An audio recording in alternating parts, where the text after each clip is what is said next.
Karimo, you don't have to go to Nigeria. Forget Nigeria for now. Forget Nigeria for now. We all know. A lot of things point to the fact that something wasn't right. A lot of things pointed to the fact that a lot was wrong. I was even asking, how can a widow instantly be this strong and start updating? They came for us. I told her, and I'm still going to repeat it. Karimo, mo ma be sọ ilé yìí ní Yorùbá. Tó bá nífẹ̀ẹ́ ara ẹ̀, ṣé rí gbogbo pọ̀ ń bá wọn family ẹ̀ jà publicly yẹn, ẹ̀yin máa jà yín pẹ́. Tó bá nífẹ̀ẹ́ ara ẹ̀, ìtorí àwọn ọmọ méjì tó wà ní ọwọ́ ẹ̀, like I told you the last time, and I'm going to repeat it. Ṣórí àti ẹni tí ó bá pààyàn, ẹni tó witness ẹ̀ tí ò sọ, ẹni tó mọ̀ ń pa ẹ̀ tí ò sọ, gbogbo wọn náà ní ẹ̀jẹ̀ lọ́rùn. Ẹ̀jẹ̀ wà lọ́wọ́ ẹ̀ Karimo. Different story, even police story no tally. Police first tell us say na bleeding, he bleed to kpai. At the end of the day, they came out. They said at the end of the day, the result they gave us, they released as toxicology. Now some people do investigation. See, say na fake results they bring out. They didn't do any toxicology in the hospital abi laboratory they mentioned. Nigerian government, Nigerian leaders, ni kure. Talking about Mohbad. We are talking on Mohbad. In case you don't know, Mohbad is a young singer that died in September 12 precisely. That date is very significant to me, so I can never forget it. It is a day I became a widow. It's that particular date for many of you that don't know. September 12, 2005 was the day I lost the father of my children. So when that boy died at that date, it really, really touched me badly. Not because of that date, but because number one, that boy was a very young boy, a 26. He would have been 27. He died under controversial circumstances. Imunika, you are welcome. Oh, I greet you. Now here you come this morning on YouTube. Thank you always. I always gbadun you, Jerry, my darling brother or sister. I think that's a brother. No, sister. Thank you and thanks for joining us here. So, that boy, very promising boy, his music, in fact, up till now, I don't know why, I find it difficult to listen to his music up till now. That boy died in controversial circumstances. His body was already buried, and people were wondering why it has to be done that way. And it was exhumed after so many public outcry. So they exhumed his body, and they said they were going to do autopsy. The police came with different narrative that he fought with a friend and he bled profusely, and hold on, bye. He bled profusely. That was what the police told us. Another narrative came and said she fought with the wife, and they said there was something that went on in their house. We don't know. We were not there. Another narration came, but we started questioning when we saw some things online, where when the boy was to kpai, young people carried this boy on their laps, and they brought out a video saying Mohbad kpai, and some of us were like, how come? How easy was it for them? Especially when we heard that the wife was in the car. I was like, if there is any voice anybody should hear, it is the voice of the wife. So some of us were questioning the circumstances. At a point, Nigerian police say na olopa, I say na nurse give am injection, wake by am. You know, different narrative. And we started questioning even the way the police went about the case. We were like, in a situation like that, controversial thing, the police are supposed to seal up that house first and investigate. You know, carry out investigation. Olopa say they see certain number of inidu. Another narration say the needle wey dem see pass that one. So which one we go believe?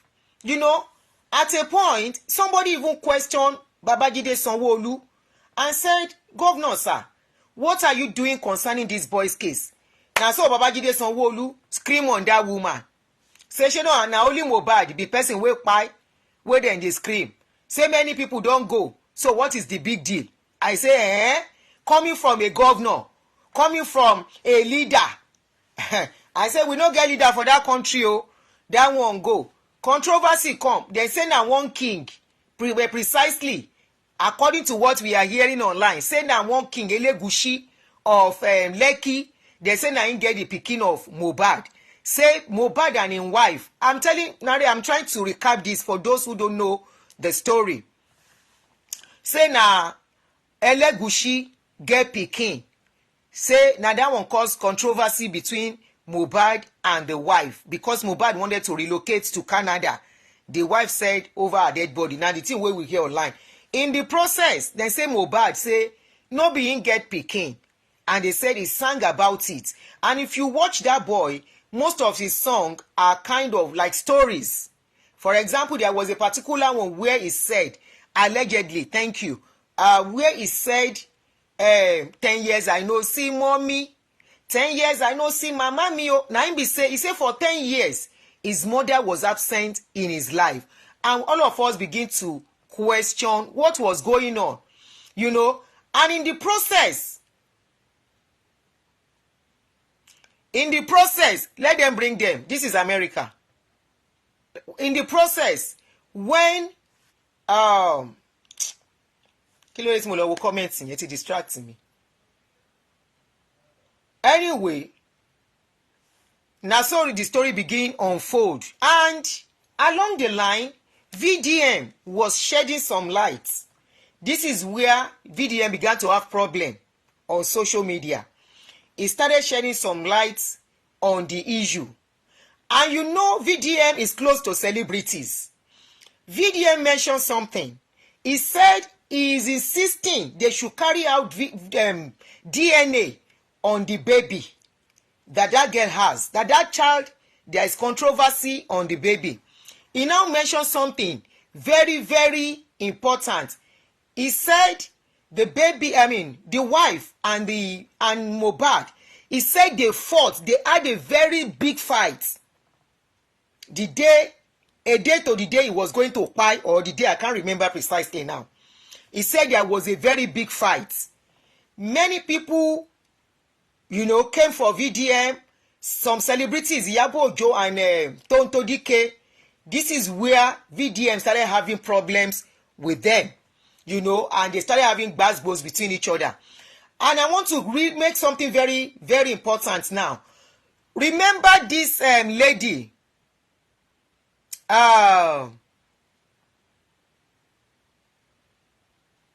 This lady.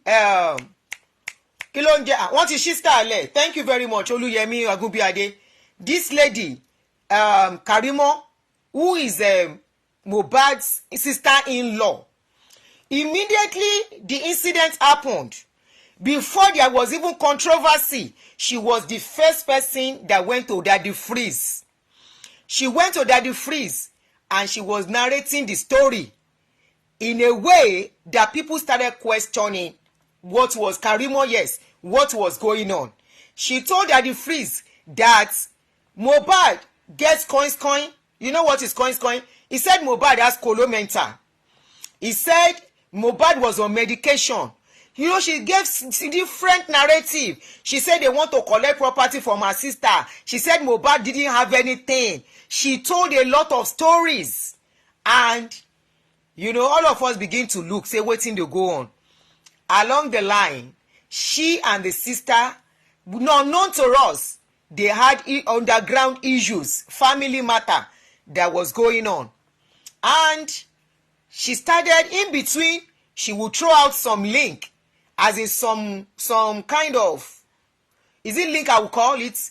In the process when they started having issue, she will come out with some information. She will track this information. She will throw out information, she will retract it. And, we begin to see something was definitely not okay.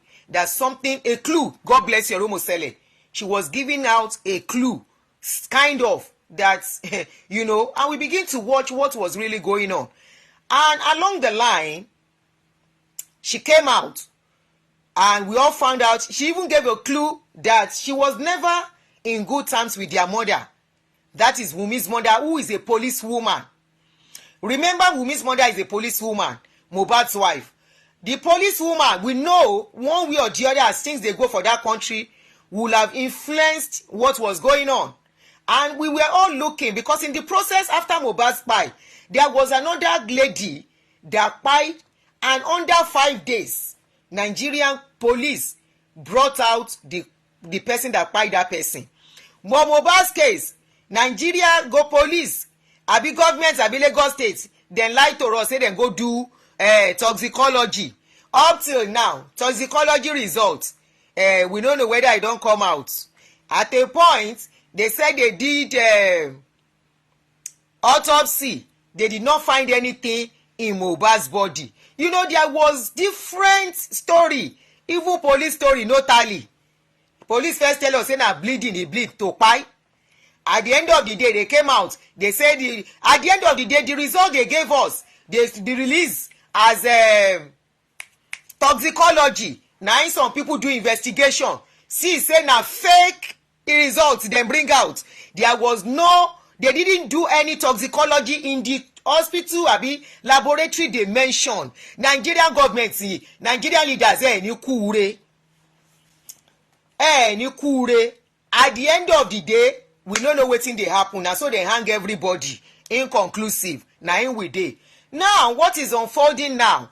Karimo, I'm actually addressing this angle to know now. Karimo, I know you saw my video, the last video I did concerning this issue. I purposely took a back seat watching. Not as if I'm not interested. I'm still very much interested in that boy getting justice. Gẹ́gẹ́ bí abiyamọ.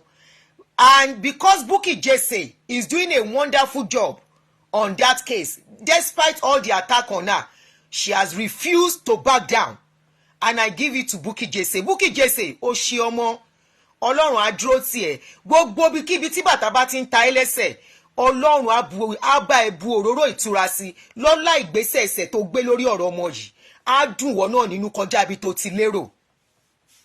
Bukky Jesse stood on that case, and she has been giving updates that I might not go into now. You know, I may not go into the details, but she has really been steadfast on that case, that this case, she says she doesn't mind. This boy will get justice.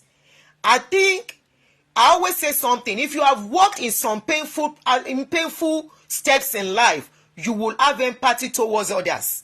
That is the case of Bukky Jesse.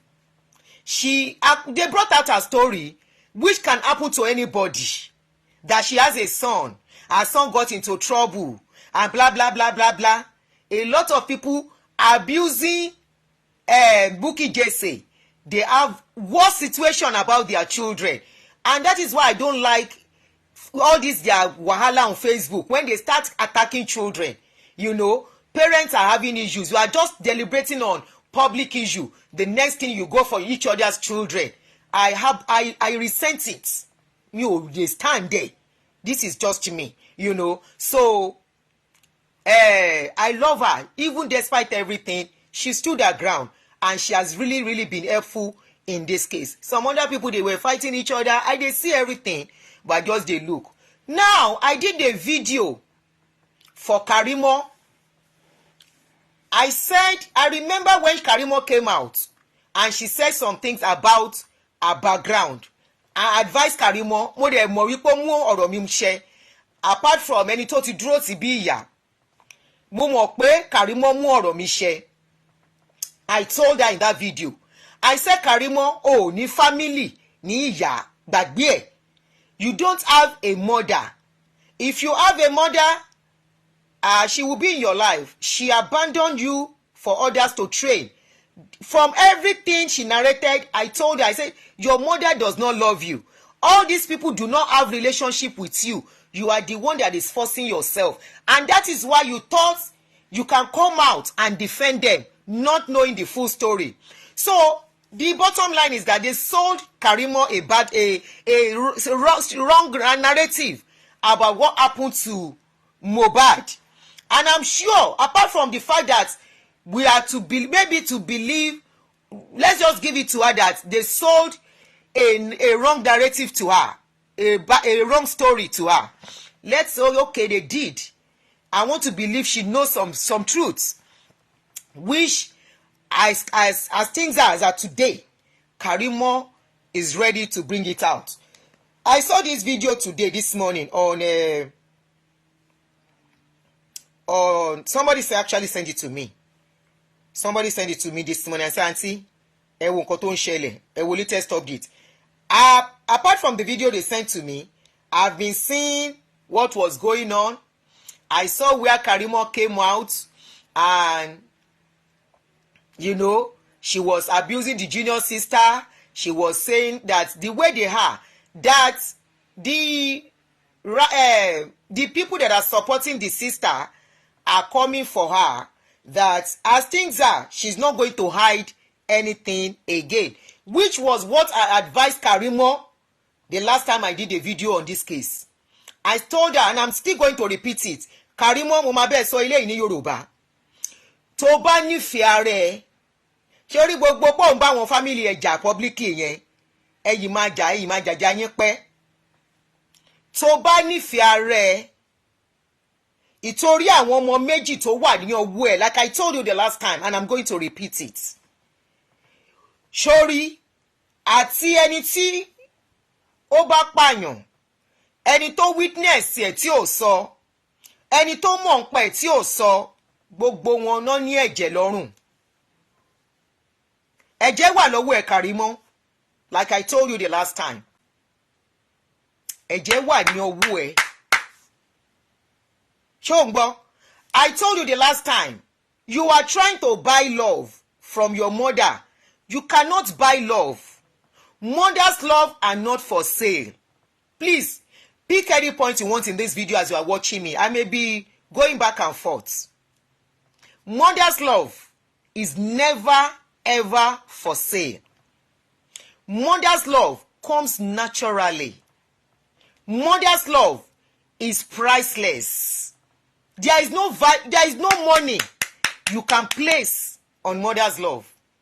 A mother who does not love you does not love you. I told you the last time.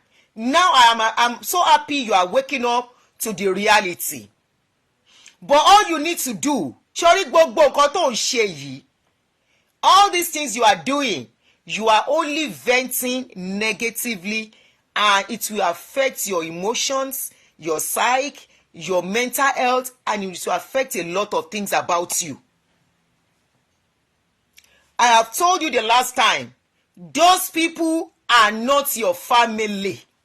Family is never by blood. Ẹni tọ́lọ́run bá rán síyàn, òun ló ń ṣèyàn lóore. Your family can be your neighbor. Your family can be your friend. And some people are lucky, they have that blood family. While some people are unlucky, they don't have blood family. If you don't have a family, you don't have a family. Kò sí nǹkan tó fẹ́ fi kún. Or else, you will be drained emotionally. You will be drained physically. You will be drained financially. You will be drained in every area in trying to please them. In trying to, at the end of the day, they will make you feel like you are the bad person. Even if you have a good heart. They will make the world see you as a bad person. They will make the world to see you as somebody that is not worth attention. They will make the world see you as somebody who has mental issue. Wọ́n á yí mọ́ ẹ lọ́wọ́, wọ́n á change ẹ̀ mọ́ ẹ lọ́wọ́. Ṣorí gbogbo nǹkan tó ń ṣẹlẹ̀ yìí, your mother has never been in your life.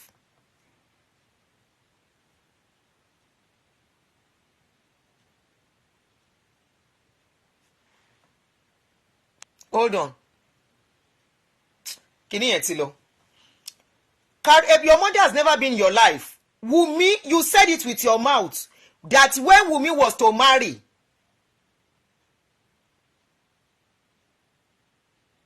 you said, well, I know why I'm saying she has a blood in her hand. Shola, please, can you just let me? Okay? When Wunmi, you said it yourself that you didn't even know Wunmi. You thought Wunmi was going to school. Right? You said you thought Wunmi was going to school. That means a lot of things were hidden from you because they don't see you as part of the family. You crawl back into that family. You forced yourself back into that family. Now, as things are, and why I said you have the blood in your hand, until you say everything that you know about Mohbad's death, ìgbà yẹn ló tó máa free. This is a video, one of your clips, just a short clip that Instablog caught. There are so many videos I've been seeing. I've seen a lot of videos where you are having issues with supporters of Wunmi. That is a non-issue to me. I've seen your video where you were narrating how your mother was this, how she was that. And I always tell people, you cannot tell somebody that is in pains how to talk. She can call her mother name. Ìyá ẹ̀ ní orúkọ ìyá tó tóun ló pè ìyá ẹ̀ yẹn. Kò fẹ́ pè ní ìyá because kò rí ìyá yẹn bí ìyá. If you have not walked in a shoe, especially the pains of having been abandoned by somebody that is supposed to be your mother, you can never understand the pain that this lady is going through, Karimo. You can never ever understand the pain Karimo is going by having a mother who is alive but refused to have anything to do with her until a certain age. And she now found out that that mother was now using her. Remember, she was the one that filed for their mother to start going to America. A mother that was not in her life, that never loved her. She put in her life and brought that woman to America. The woman got to America, left her to go and start living in another place, to continue to show she never loved her. No, you cannot tell Karimo how to talk about her mother. I stand on that. Tó bá mu Karimo kó yàyà ìpẹ̀rẹ̀pẹ̀rẹ̀ lórí social media. Òun ló mọ ibi tí tó ní lára.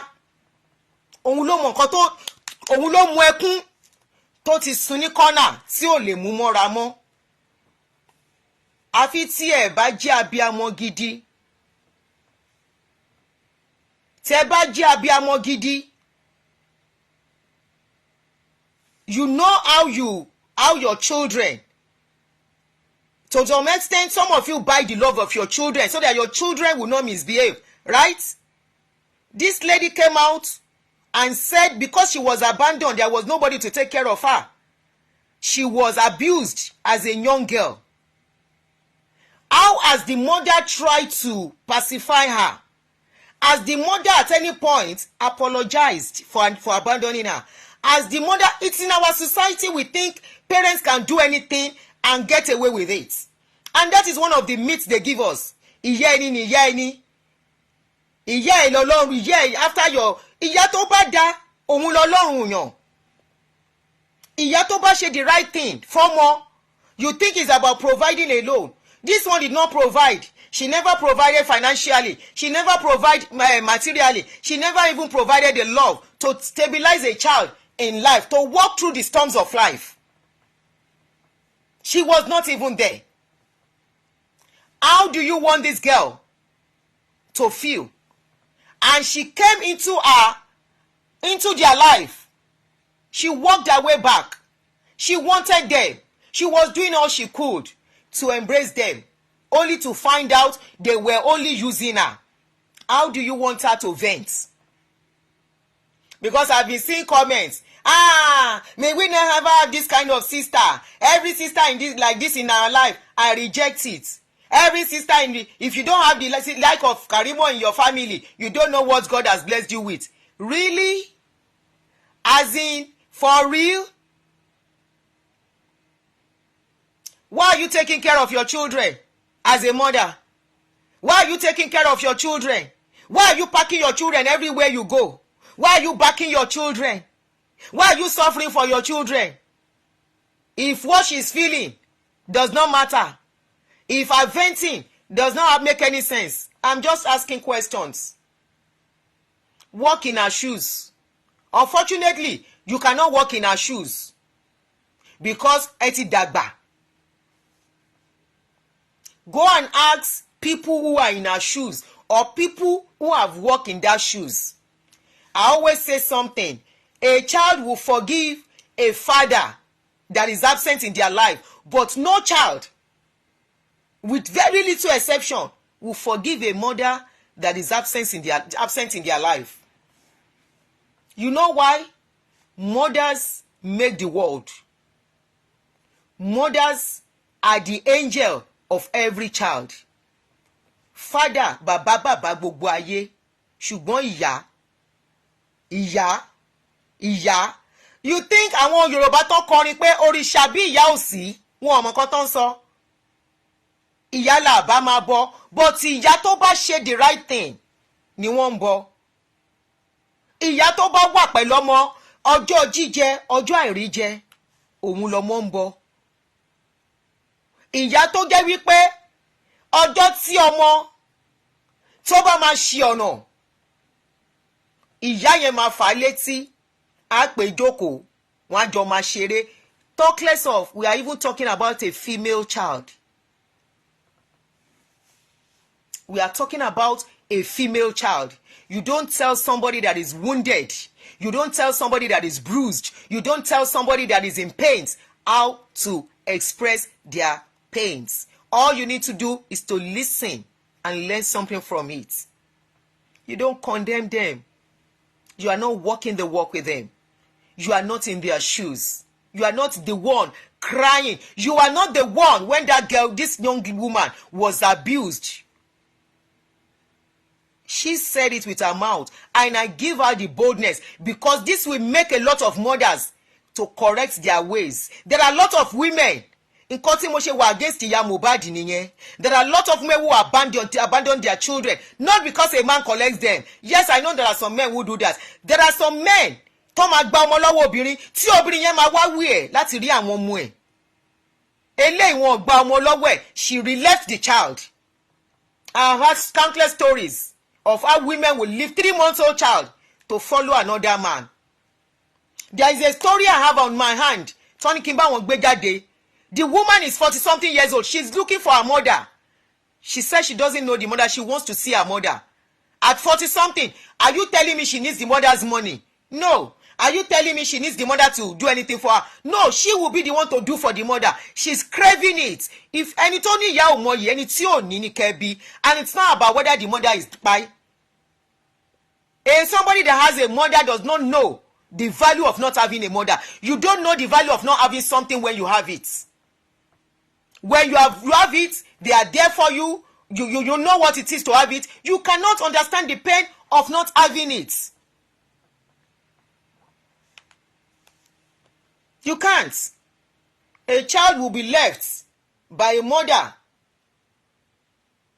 Efiti baba sílẹ̀, baba gbogbo ayé. We talk about fathers all the time. Let's talk about the mothers now. A mother will abandon a child. A child will go. People around. Do you know, she might not tell us the full story. Do you know how many times she was abused? And she would sit in a corner. Every other person is with their mother. There is no, okay, she was with her grandmother.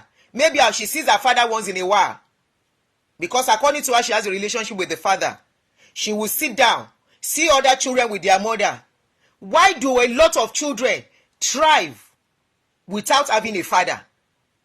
Many of us have brought up our children single-handedly without a father, and we did it beautifully. Go and ask, how easy is it for a man to train a child all alone? No, they are not fashioned, they are not programmed to do that. Ìyá ló ń tọ́jú ọmọ tí bàbá ní to provide. This lady was tortured. She went through so much. So she can continue. That is her therapy. Allow that girl. It is her own therapy. You know how many times she will sit in a corner crying. You know how many times she will wonder who gave birth to me. You know how many times she will wonder, why did I come to the world? Do you even know if she has attempted to even by herself several times that she never succeeded? Do you know how many times she would have tried that what am I existing for while she was young? And she never succeeded, and she's alive today to tell the story. We love shutting people up in our country, among our people. Why? Just why? You want her to buy? If she buy, will you take care of her children? That is a therapy. If you go to a therapist, they will ask you every detail you have passed through. They will let you tell your story. The painful one, the bad one, the sad one, the good ones, the teary ones. No matter how dirty it is, you have to pour it out to be normal again. Remember, she's a mother to children now. If care is not taken, she can take up that character on her own children too. This is why we keep reproducing vindictive and toxic people. A mother and father have gone through something from their own parents. They will bring it upon their children, and the circle continues. The circle continues.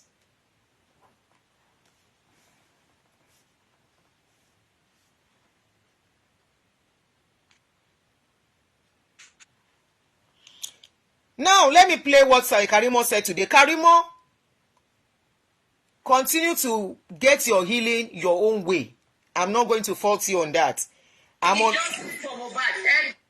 am on Mohbad's case, and this particular point you pointed out.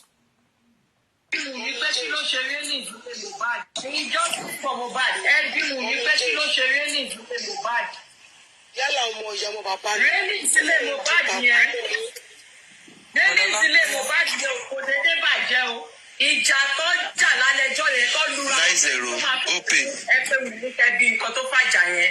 Ó bọ́ta kó ṣépè sí pé òun ò bá Mohbad ìjà kó tó kú. Mo lórí burúkú ọmọ yìí. Ìjà tó bá jà kẹ́ tó lọ pe nọ́ọ̀sì bọ́ta kó wá ṣàlàyé. Mo lórí burúkú ọmọ yìí. Wàá náà fèrè tó bẹ́ẹ̀. Wọ́n ní òfèrè tó bẹ́ẹ̀.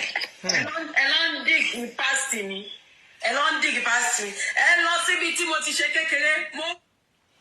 Karimo, let me quickly talk on that your past. You say they are digging.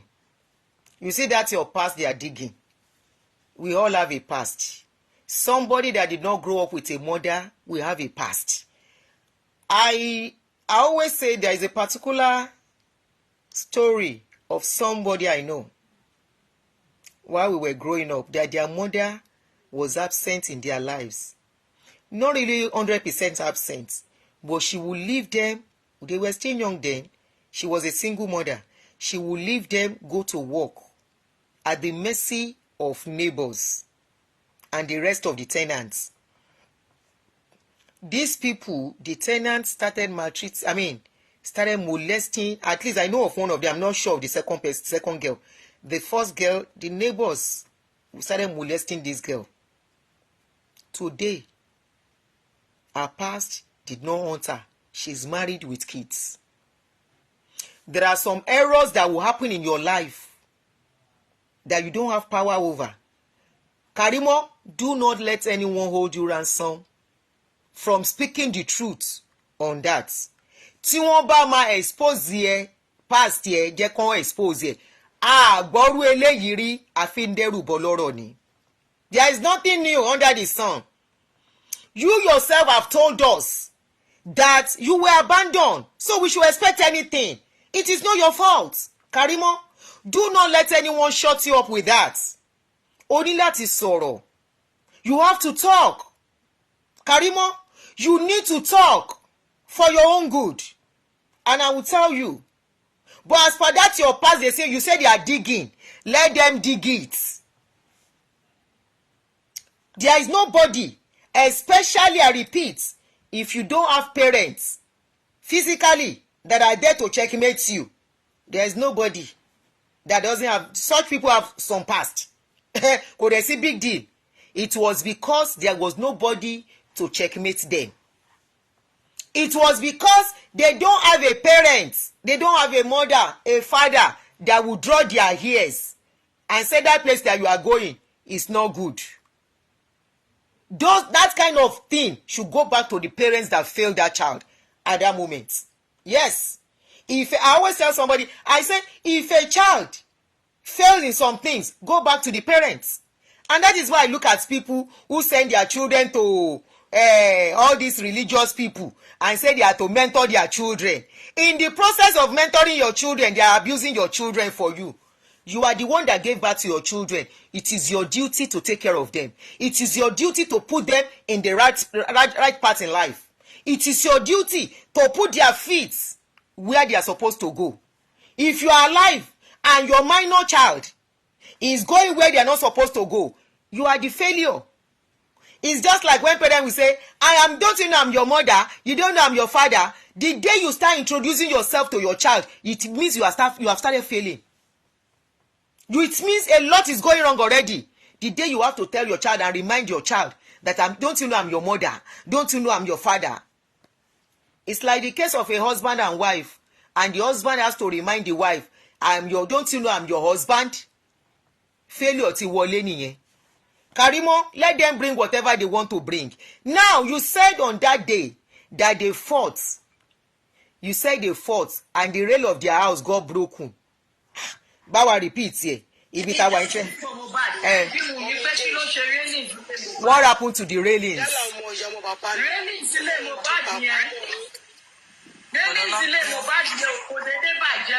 Ìjà tó jà lálẹ́jọ́ yẹn tó lura 90 open ẹ̀fẹ̀ wù ní kẹ́bí nǹkan tó fàjà yẹn. Ní railings wá wó níbi tán ti ń jà. Tí pé wọn ò bá Mohbad ìjà kó tó kú wọn lórí burúkú ọmọ yìí. Ìjà tó bá jà kẹ́ tó lọ pé nọ́ọ̀sì bọ́tà kó wá ṣàlàyé wọn lórí burúkú ọmọ yìí. They fought like VDM said. Elon dig past me. Elon dig past me. Jẹ́ kán dig. Síbi tí mo ti ṣe kékeré, mo wẹ̀ mo yán kọ̀ọ̀kan. Èmi ẹ lọ sí ọjà tí mo ti tọ́ mi dàgbà. Mo wẹ̀ báyìí mo yán kọ̀ọ̀kan ni. Mo máa fàájà fún ẹ ní alẹ́ ìṣẹ́. Màá fàájà fún ẹ. Wọ́n bá gbé ẹ láàárọ̀ ọ̀la kó sọ pé ọmọ àlè ni mí. Mo ní àṣà náà, owó lẹ́kí. She called Wunmi Ashana. Ashana is another word for Olosho. She now mentioned Oboleki.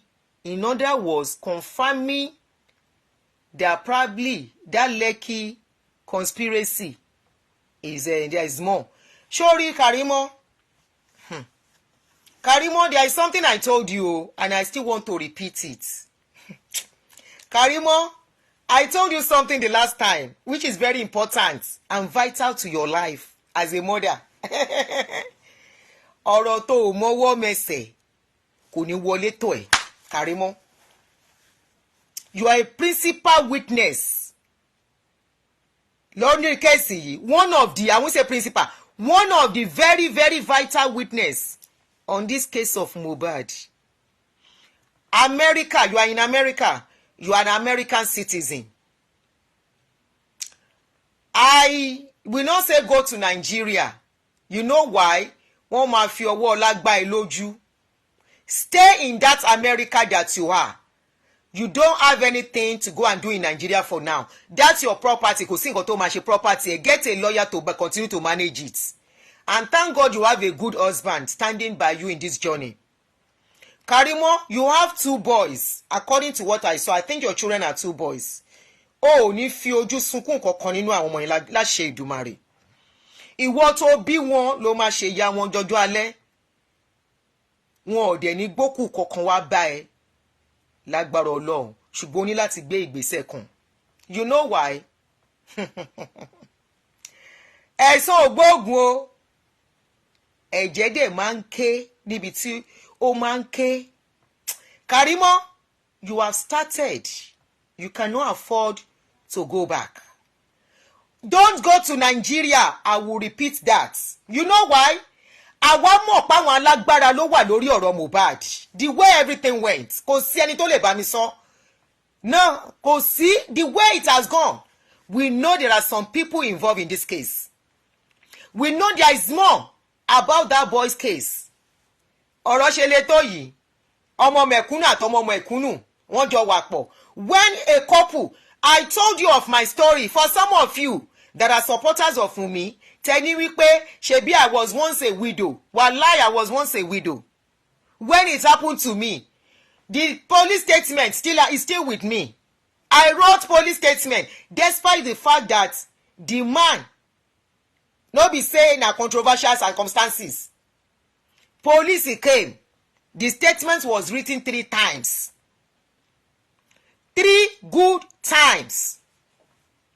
To ascertain that what I am saying is the same thing. People that were with me in the house that were adults were asked questions. This is not a controversial case, so it is a case of somebody not sleeping and not waking up. It is a case of somebody sleeping tí ò dẹ̀ jí tá fẹ́ lọ jí tàrí jí mọ́ under how many minutes. Ọjọ́ ẹlẹ́rú kú bá mi pé so this is how pi is. Somebody I spoke to 30 minutes. Ẹ lọ jí kó wá jẹun and that was it. Kò sí jà, kò sí nǹkan kan. I was drilled. I was asked questions. I wrote statements. Autopsy was done without my consent as the wife. When somebody kpai a young person, things has to be done the right way, which is they invite everybody present. But what we saw with Nigerian police, they went to arrest people that was not present. People that were not present 3 days before the incident were the people Nigerian police carry. We were like, how come?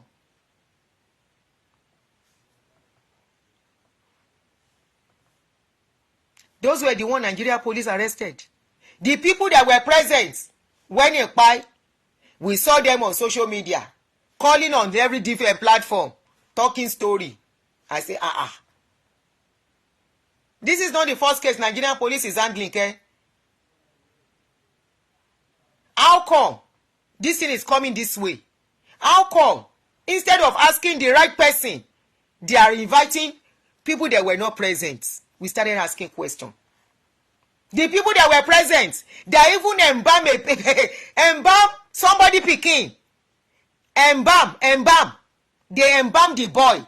For those of you who don't understand Yoruba and you are not following the story, who embalmed somebody's body? The boy was embalmed before the father came. The father said he saw blood.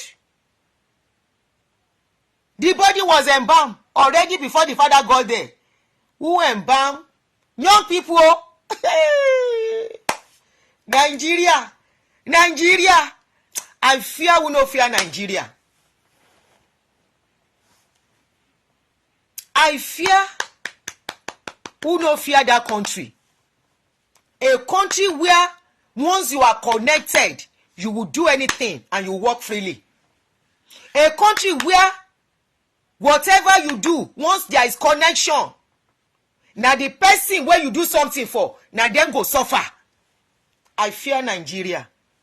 Karimo, you don't have to go to Nigeria. Forget Nigeria for now.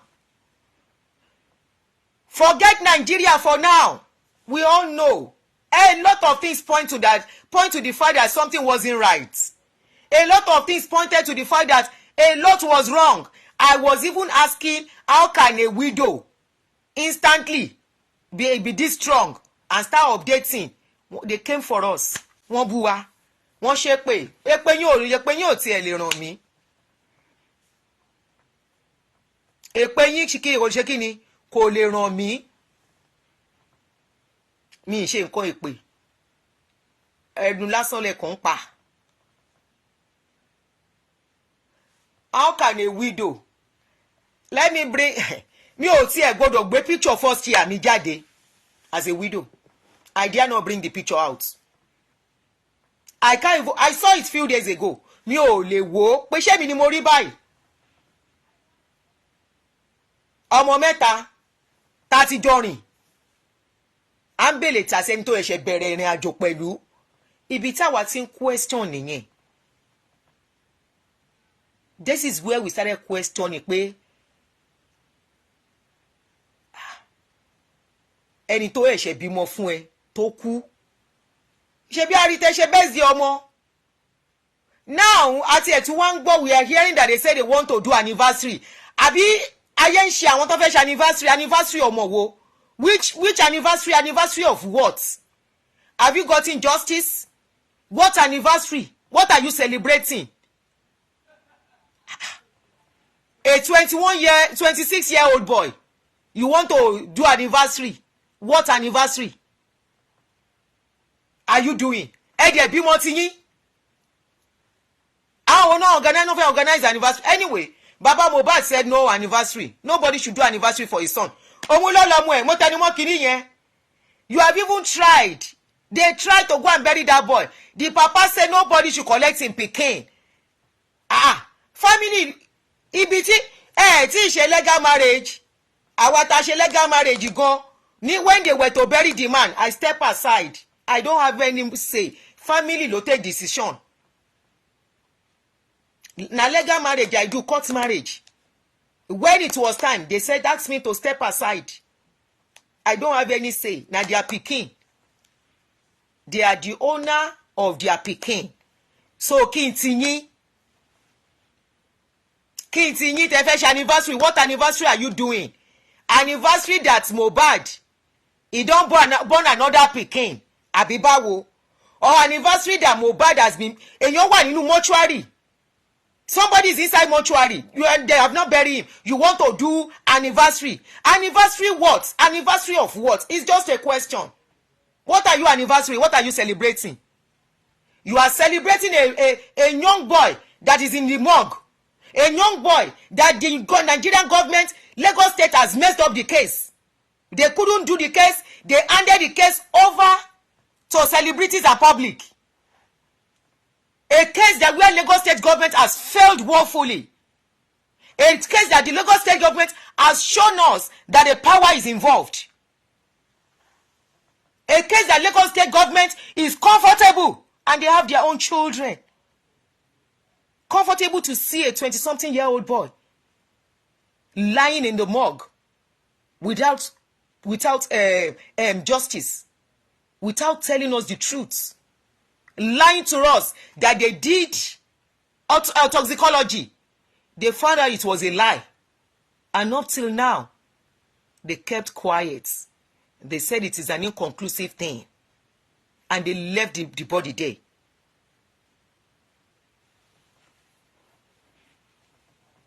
Is what you want to do anniversary for? Ẹ lọ ṣe anniversary àwọn ọmọ tí yín now. I have said it the last time. Ẹni tí òkú ọmọ bá wùn kó ṣe òkú ọmọ ẹ̀ náà.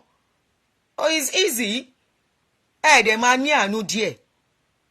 What anniversary? Tí bàbá ọmọ yẹn bá ń káàkiri tó ń wọṣọ táwọn èèyàn ní kó máa wọṣọ. You think he's not missing his son? You think he's happy? His family has been messed up. His family is divided. The children he took care of are now turning back on him, all because they've been bribed with money or whatever.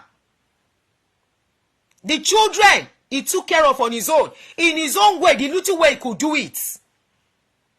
I just said it. Ìyá ló ń dúró tọ́jú ọmọ. Bàbá ò lè jókòó tọ́jú ọmọ. Bàbá máa wá owó lọ ni. Ipò bá ṣe bá nìyẹn. Anywhere in the world, and that is why when parents are fighting for custody of the children, once the mother is in the mental state of the mother is okay, they will give the children to the mother. Baba mani visiting rights ni. You think they don't know what they are doing?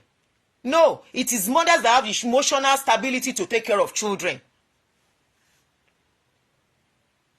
You now, the father, and yet we are the ones We mothers are the one, we women are the ones castigating men of not being there for children. We saw a father that could do little, that the son even sang for him. He said, Father, gather money, make I go poly. I go poly, but I no go class. Daddy, I am sorry. If that song does not mean something to you, that song means millions to people like us who did it alone. And know what? Not because we left the father of our children. Death took him from us and we had to do it alone. And there are days, even till now, I wish he's still alive. Who knows the value of a child having a father in their life? The father did little he could do, and I will say much. The same father is the one you don't want to hear his voice. The same father is the one you want to cut on the neck because he buried the pikin in his confusion, and because you cannot sit down to analyze why he buried that boy. One of your celebrity was part of the reason he buried that boy. Why did Davido send money to them? That's a big question that Karimo should help us to unravel. Karimo once mentioned it, that Davido sent money. Nobody is asking question. Karimo, you need to tell us why Davido sent money to Baba Mohbad. Immediately that boy kpai. What is the role of Davido in that case? Who is linked to Davido and Mohbad for Davido to quickly send money to them?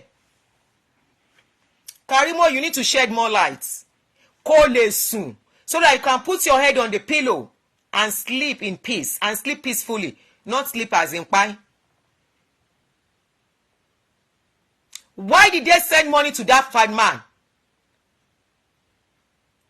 Hurriedly. Why? What is Davido's role in somebody's family by telling them to get 2 million to bury the boy? The father was in a confused state. The father does not know what was going on. The father has been telling his story and it has been consistent. I may not be talking regularly. I am following. That man has remained on his story the way it was told. I was the first person to break the news, the story of how that boy was buried by the father. Before the man came out safe. The story has not changed till now. Why did Davido send them 2 million? Ordinarily, when somebody kpai, nobody say is looking at burying immediately.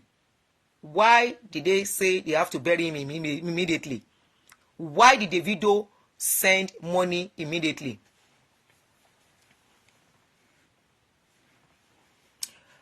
I think somebody said, I think Davido is... No. Davido is not supposed to send money immediately. You know why?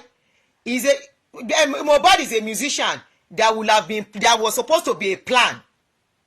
Why will Davido think they need to bury him immediately? To send the war. A lot of things is... Karimo mentioned it. Karimo mentioned it that we should ask why Davido sent money. So she's the one that mentioned it. She will unravel it for us. Karimo, tó bá wù Nigeria police kan ṣe the right thing. Tó bá wù wọ́n kan má ṣe the right thing. Karimo, you just say your own story. Say what you know. Má hide wọn because àwọn people ìtàn bá rí ẹ wọ́n máa pa ẹ́. Níbi tọ́rọ̀ dé yìí. Kò sí family mo ti sọ fún ẹ.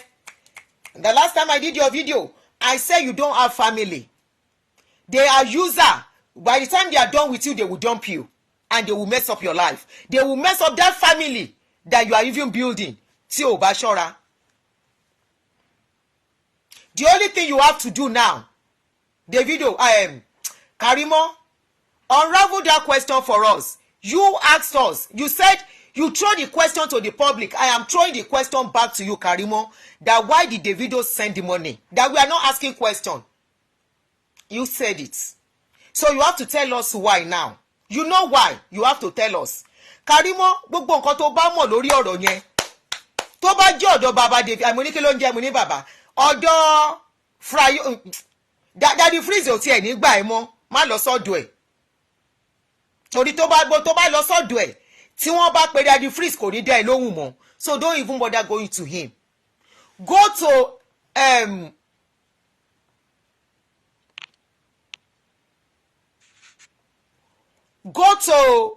irú àwọn tó ti embrace ẹ, and you have your own platform, but I will advise you are not going to Nigeria. I learned, according to you, you said you have changed your your location, which is good for you. You change your location. You said it was this case that make you lose a lot of things. You lost your job, you lost this, you lost that. They don't know. I believe they don't know where you live again, which is good for you. You have to protect your family. Wọn ò lè ṣe nǹkan kan fún ẹ l'Amẹ́ríkà náà, you are safe. Tó bá jẹ́ t'Amẹ́ríkà ni ọkàn mi balẹ̀, you are okay l'Amẹ́ríkà tó wà yẹn. But as things are, Karimo, torí àwọn ọmọ tó gbé sọ́wọ́. Not only that, because mo ti ń gbọ́ in one of the shows tẹ́jọ́ ń ṣe fúnra yín, tí àwọn ní ọ̀tá ọmú ẹ ó máa yìnbọn pa ẹ́, that will not be your case.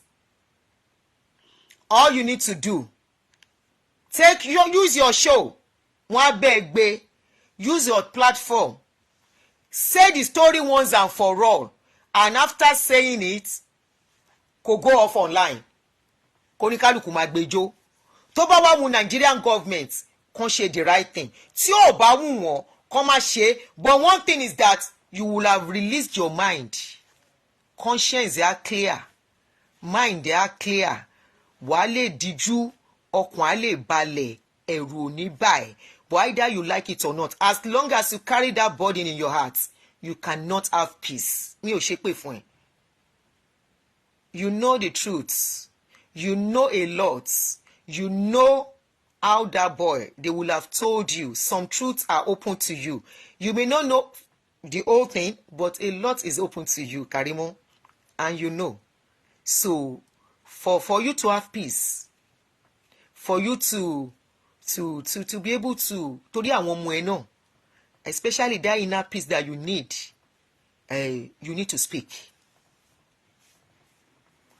You need to speak, or else sórí body yẹn òun ló máa pa ọ̀tá ẹ̀ tó bá ṣọ́ra. But that burden, the more you bottle it in, the more you already have a lot of on your mind in your life. I can imagine what you are going through with the case of your family turning back on you. You mentioned a lot of people that ta ló ń lo red head níbẹ̀ yẹn. You have mentioned a lot of people you have lost in the process of this issue, right? Now, if care is not taken, ẹ̀mí ẹ̀ ló kù tó máa dùn sí. You know why? Ẹrù tó gbé sọ́kàn yẹn, pèkèpèkè báyìí lọ́kàn ẹ̀ máa ṣe. Pèkèpèkè báyìí anytime it crosses your mind. Tó bá dé stage kan, Ọlọ́run má jẹ́ kó máa hallucinate, kó máa rí Mohbad lójú oorun. You know why? These people you are protecting, you mention it that, yeah, she needs therapy too, I agree. You mention it that they say they will visit your past, they will do this. You know why? And I will tell you, if you love yourself, don't answer anybody anymore. Arabu, by the time they start with Arabu, I don't know what is Arabu in English, they will start it for you. Ẹ̀mí ẹ̀ ò ní gbé. Those people you went to face on social media, they are used to what they are doing. I believe you are in America. You are supposed to have stepped up to be more posh, to be more classy. Don't roll in the mud. Oh, you don't need to roll in the mud at all. No, you don't need it. All you need to do, and I will tell you, please protect your family. Protect your children. Guide everything about you. Your privacy. That is the right word. All you need to do, tell the story, every detail. If you have to start penning them down, pen it down. And you don't even have to do it live. You can do a recorded so that you'll be composed. you will be more articulate, you'll be more specific and explicit when you are explaining things. Say what you know. Say what you know on this case. It's a public case already. It's a case that a lot of people, even here in America, knows. It's not an hidden case. Say what you know about the case. Say what your sister, I won't call her your sister. She's not your sister. Because sister is not by blood. Sometimes. Do a recorded video. Tó bá ṣe live, it might not be that easy. You will forget some things. Tomba, when they come for you, you'll be distracted. Or if possible, somebody is suggesting call Berekete. Ọ̀rọ̀ ti fọ́. I told you the last time I did a video for you, things have not gotten this worst. When I did video for you, I said you don't have family. They don't love you, and they will never love you. They will never love you. But oh, need that to be anybody jar. No. If you want to even create content from what has happened in your life, trust me, you will create content and you will put from your experience you can share with people. Despite everything you went through, today, Ọlọ́run ti fi ẹ́ ṣe olú ọmọ. Ìwọ náà wá ń wò. Ìwọ ló ṣe visa fún ìyá ẹ, àbòrò Ọlọ́run bí. Ẹni tí wọn ò bá tà, no, òkúta táwọn ìmọ̀lé kọ̀ sílẹ̀, the stones that the builders reject, tó wá the chief cornerstone lọ́rọ̀ ẹ. Tí Ọlọ́run bá dẹ̀ ti gbẹ̀gà ẹja ìdájà, kí ló tún kù? Ọlọ́run ti gbé ẹ ní jà Karimo. God has vindicated you despite your painful background and upbringing. He has vindicated you. He has made you the shining light of that family. When the incident happened, ṣebí wọ́n náà wá bá. Wọ́n yìí máa padà wá bẹ́ẹ̀ tó máa fẹnu wọn gbolẹ̀. Tí orí ẹ̀ tó bá jẹ́ orí tó máa ń jà, á máa jà lọ fún ẹni. Orí yóò dẹ̀ jà jògùn lọ. Tó bá jọ bí dẹ̀ ṣe ń wò ẹ́, ọmọ ńlá ni ẹ́. Ọmọ ńlá ni ẹ́ Karimo. Oh, more, you don't know yourself. Òun ló fà. Tó bá mọ̀, if you know yourself, trust me, you won't beg for anybody's love. You won't. You are a special person. You are blessed. You are somebody tí Ọlọ́run dìdí gbé fún rẹ̀. Kò sí nǹkan tán lè ṣe sí ẹ. Speak your truth, Karimo, so that you can have peace. Speak your truth for the sake of your little children, and wash your hand off everything. Ọlọ́pàá ò lè gbé ẹ, but because of what Nigeria is, they can use power to intimidate you. That's why I say don't go to Nigeria again for now. Say your truth, all that you know, the ones they have told you. Say it out and wash your hand away from them, and know that all you have in your life, apart from your daddy that you love, apart from whoever you love, that you know, but at this time you can't even trust nobody. Trust your husband and your children at this point. Those are the only people you love, and those are the people that love you. Take it or leave it. And your father, you say your father is a wonderful man, he loves you and you love him. Continue to take care of your father from where you are.